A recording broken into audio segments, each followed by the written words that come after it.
I'm Jessica Nunemaker, and this is Little Indiana. And this is Little Indiana. And this is Little Indiana. And this is Little Indiana. And this is Little Indiana. I'm Jessica Nunemaker, and this is Little Indiana. I am Little Indiana.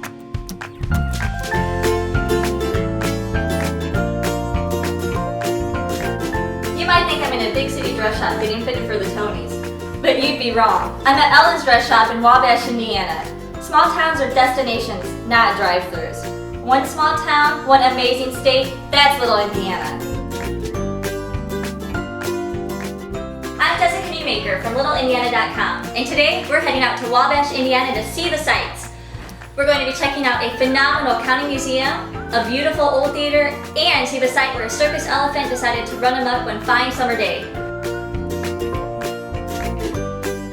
If you don't think there's anything to do in your very own backyard, you're going to be surprised.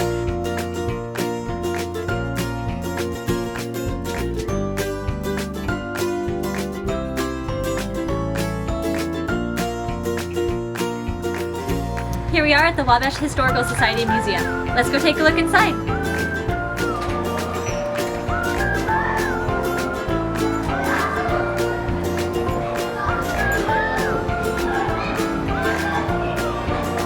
We've made it into Wabash, and right now we're at our first stop, the Wabash County Historical Museum. With me I've got Emily Perkins, the project coordinator here at the museum. So Emily, give me a fun fact about Wabash. Well, you can't be in Wabash very long without realizing that Wabash was the first electrically lighted city in the world. It's on our billboards, we're pretty proud of it. It's kind of a big deal for a town of our size. Now, the fact that our town is that size, that's one of the reasons why you could light up the entire town with just 4 lights. That makes sense. But, we do have some people say, oh, are you sure, really the whole world, they think it's just something we put on our billboard. But I always tell them that this was a question on Jeopardy, and you do not mess with Alex Trebek. True. Well, I say it all the time, you really won't quite believe what we have here until you set foot inside the doors. And it's great to be up at the front desk sometimes when people are visiting for the first time and the first word out of their mouth is just, wow. I'm pretty sure that's the first thing I said too. Emily, can you tell me something about this room? Where are we right now? This is what we call our orientation theater in hopes that people can orient themselves to the museum. We have a 15-minute film that we show our guests, and it's a good place to start and sort of get an overview of the history of the county and a lot of the things that they're going to see in the exhibits here. Wow, that sounds great. It really is. It's a nice introduction, and actually after somebody visited one time, they said, this video makes me want to live here. And I'm like, you could. It's an option, so. Well, we're not just going to sit here the whole time. Let's go play.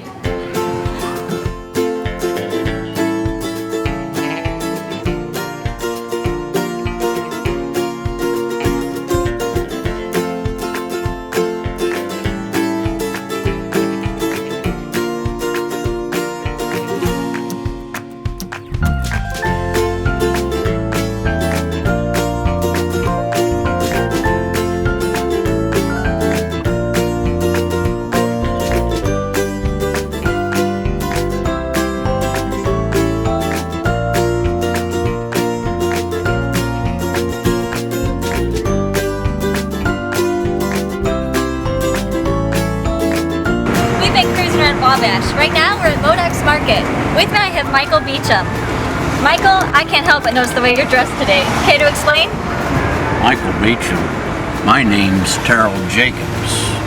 Captain Terrell M. Jacobs, the Lion King, the man of 1,000 scars. And I'd like to tell you all about Modoc, the greatest elephant in America. So, Jesse, you want to know about Modoc the elephant? I absolutely do. I know a little bit about Modoc the elephant. I owned Modoc November 11th, 1942, when the Great Charade took place. You see, that afternoon, I brought the Great American Circus to Wabash, Indiana. And with me, I brought 3 elephants, Empress, Judy, and the famous Modoc the elephant. And on that day, they got bothered by dogs that were barking at their feet, and the elephants broke loose on their tethers, and Modoc wandered downtown here, right around the telephone company down the street. Mrs. Chauncey Kessler came down across the street, and for some reason she was wearing a full-length raccoon skin coat. And Modoc saw that coat and thought she was a part of the circus menagerie. She followed Mrs. Chauncey Kessler right up here to the Bradley Brothers drugstore. And she walked in the front door, and Modoc followed her across the street thinking she was one of the animals from the circus. But when she opened that door, the most beautiful aroma in all the world spewed out that front door. For you see, in Bradley Brothers, they had a peanut roaster. When Modoc smelled those peanuts, she raced through the front door. She picked up Mrs. Chauncey Kessler and rolled her out like a bowl of carpet. She knocked over the soda fountain, and all the people went scurrying for closets out to the street. Modoc came in and scarfed up all the peanuts.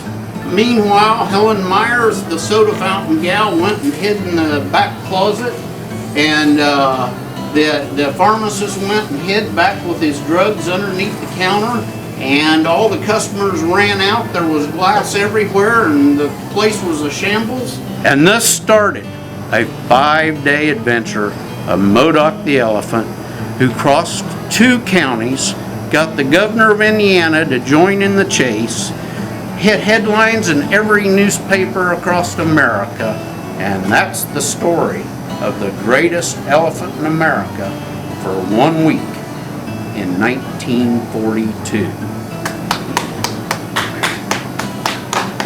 Who needs big cities when you have stories like this? Now I'm with Angie and Mike, and we're going to find a little bit more about Modocs.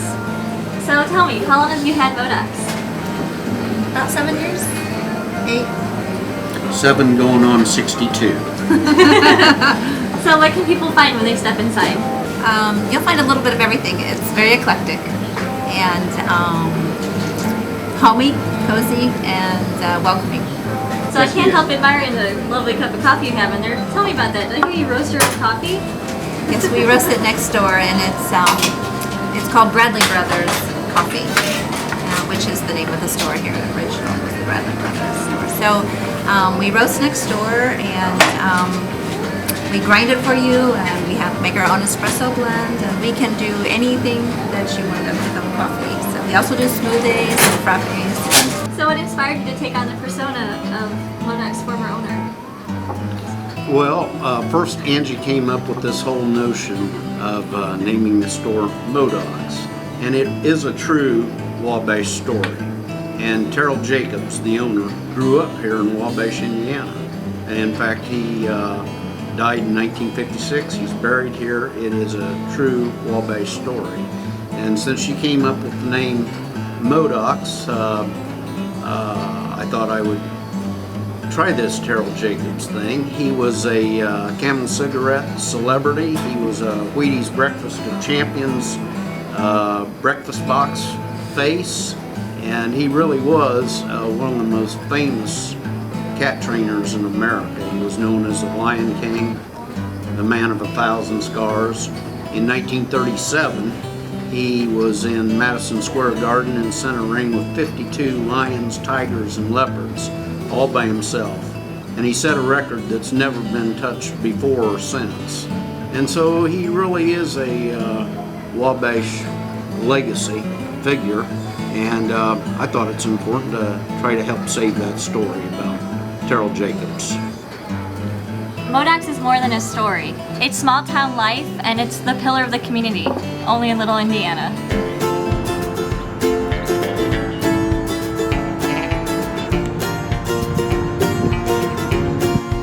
Now we find ourselves in downtown Wabash at Eagles Theater. Built in 1905, this impressive 2-balcony theater is still in operation today. And this is Little Indiana.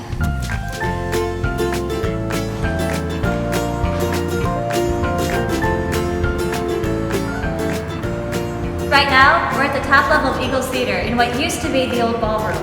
Now, it's a place the public seldom sees. And this is Little Indiana.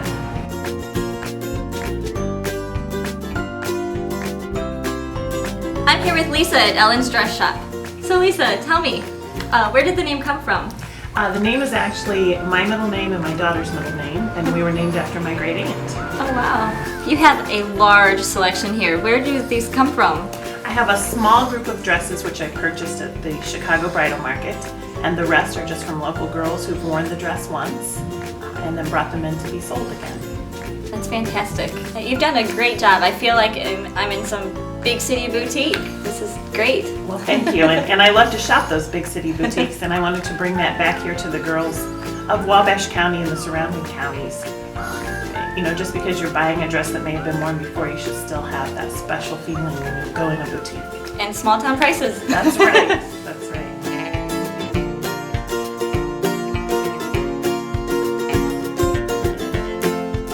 Charlie Creek Inn is not only a historical town, it's also a restaurant, a piano bar, a wine shop, a candy shop, an ice cream parlor, and an art gallery. It's kind of your one-stop shop downtown.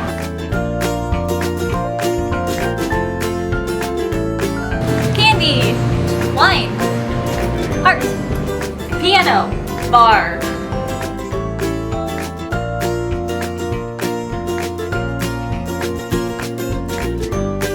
You might think you need to skimp on luxury in a small town, but you absolutely don't. We're at Charlie Creek Inn in downtown Wabash. It is beautiful, inviting, and comfortable. This suite is luxurious and top-notch, something you'd expect in a big city, but that you can find in a small town.